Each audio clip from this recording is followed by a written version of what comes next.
Hello guys! Annyeong! It's our trip to South Korea later. So, na-check na namin lahat ng mga luggages namin and we're ready to go to NAIA Terminal 3 dahil si Pupa Sikag tayo. Tara! Sinundo na namin sa Tikaro. Ay! Masaya.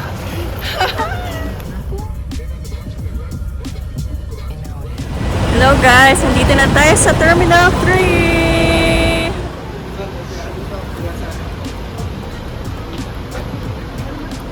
Nasa loob na tayo na Terminal 3. Dito kami sa travel tax nakapila. Pagpila kayo?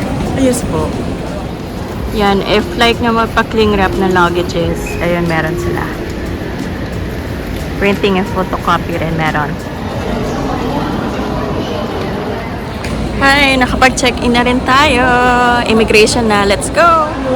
Tapos na tayo guys sa immigration. Punta tayo ng airline lounge. Tignan natin kung maraming tao.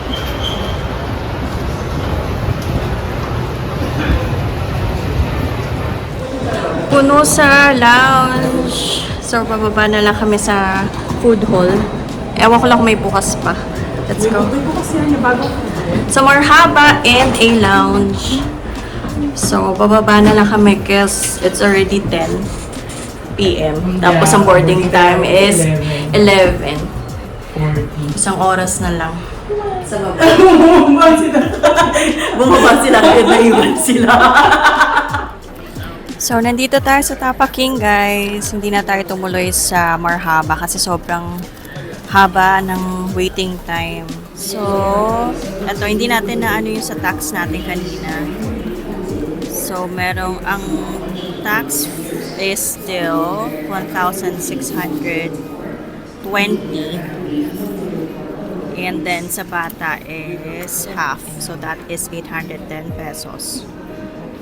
So, ginamit ko card, pero pwede rin cash. So, pag card ang ginamit, may additional bayad. So, ang total na niya na chinarge sa akin is 4,101.27. So, guys, bago pa kami pumunta dito, nag-e-gov na rin kami, e-travel. So, kung international travel, you have to fill it out. So, before kami umalis ng bahay, fill out ko na siya. So, ito yung app niya, oh.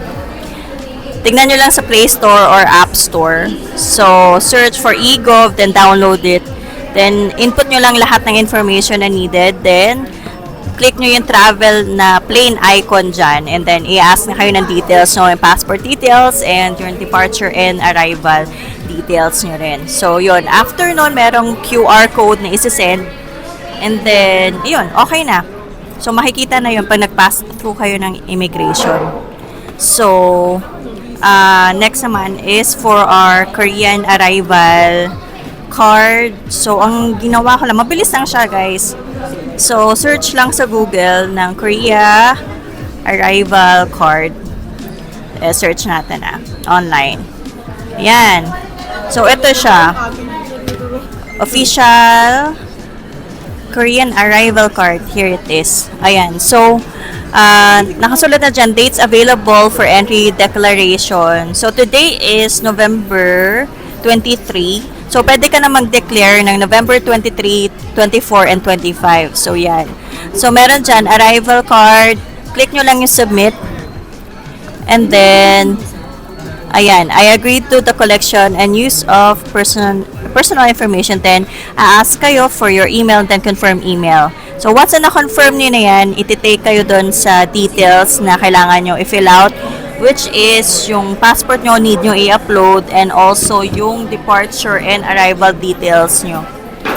Ayun. So, wait na lang tayo ng boarding time.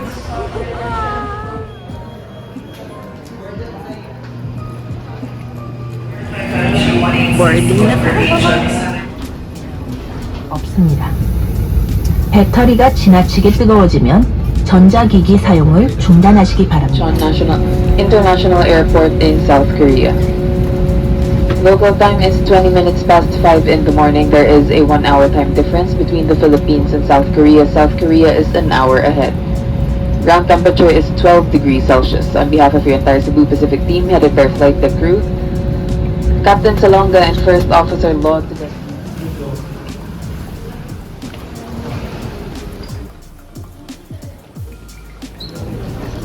Guys, we're finally here at Incheon International Airport. So, sasakay tayo ng shuttle going to the baggage claim. Kala namin nalampasan na namin yung immigration. 不上，下一站是1号航站楼。Please get off safely, as it is the final station.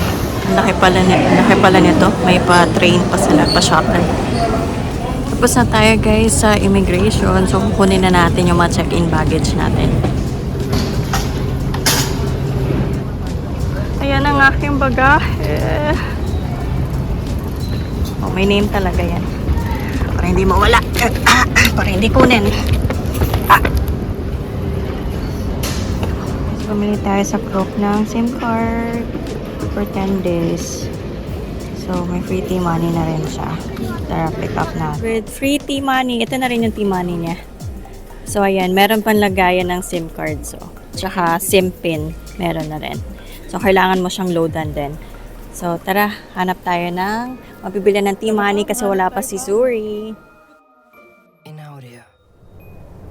First time namin to see you.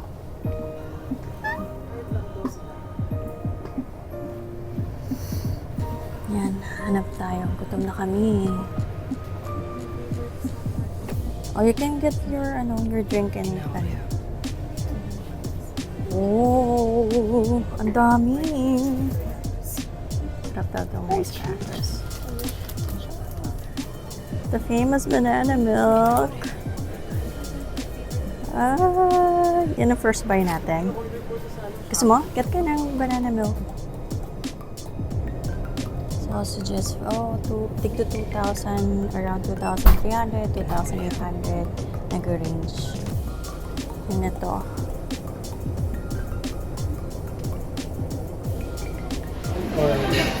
Dito guys, sa baba, meron silang food court. So, ang daming mga kainan. Iiwan mo lang dito yung mga gamit.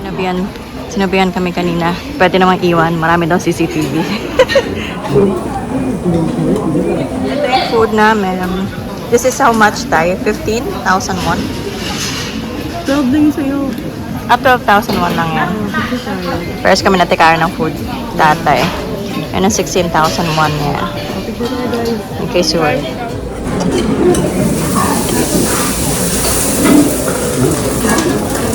Ramdaman ko yung 200.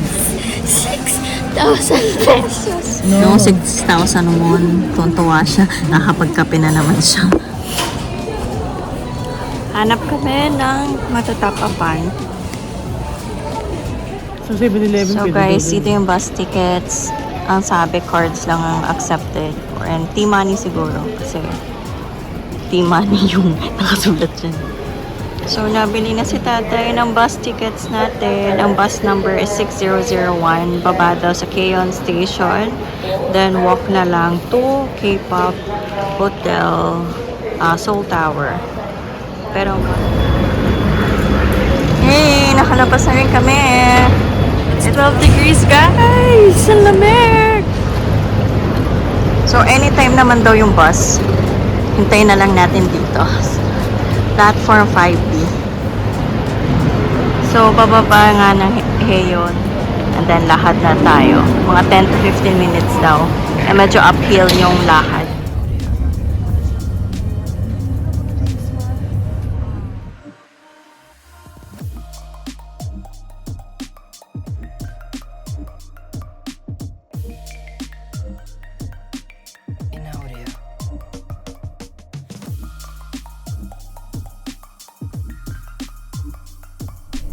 May mga leaves na rin kami nakita, mga autumn leaves.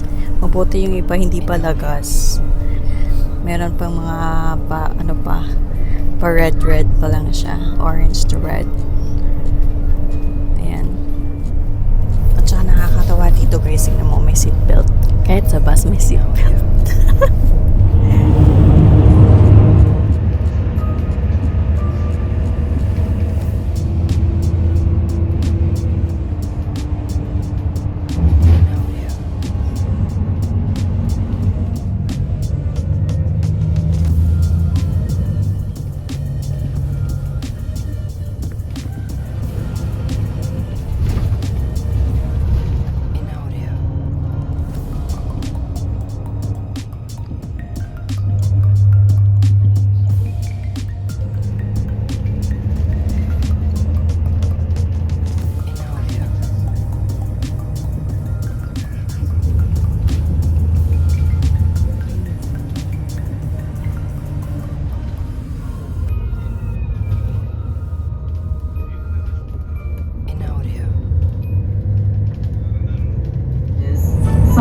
station. 下一站三角地站。次は設定一部駅でございます。